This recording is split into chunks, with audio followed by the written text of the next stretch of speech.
శివరాత్రి మహారాత్రౌ నిరాహారో జితేంద్రియ అర్చయిత్వా యథా న్యాయం యథాబలమవంచక మమ పూజాయాం వర్షమేకం నిరంతరం తత్ఫలం లభతే సజ్జ. శివరాత్రౌ మదర్చనాథని సాక్షాత్తు శివుడే పార్వతీదేవికి చెబుతాడు. సృష్టి ప్రారంభమయ్యే సమయంలో సృష్టి బీజాలను పద్మంలో దాచి శివుడి గురించి తపస్సు చేస్తున్నటువంటి పార్వతీదేవికి ప్రత్యక్షమై ఏం వరం కావాలో కోరుకోమంటే, శివరాత్రి నాడు ఎవరైతే ఉపవసించి జాగరణ చేసి షట్కాల పూజ చేస్తారో వారికి ఇహాన్ని పరాన్ని రెండింటినీ ప్రసాదించమని అభ్యర్థించిన మీదట సాక్షాత్తు శివుడే చెప్పాడు.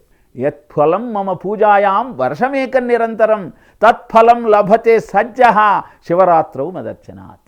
శివరాత్రి నాడు నన్ను పూజించటం వల్ల ఆ ఫలితం వర్షమేకం నిరంతరం, సంవత్సరమంతా పూజ చేసిన ఫలితాన్ని ఆ ఒక్కరోజు నన్ను అర్చించటం వల్ల ప్రసాదిస్తాను అని తెలియజేశాడు.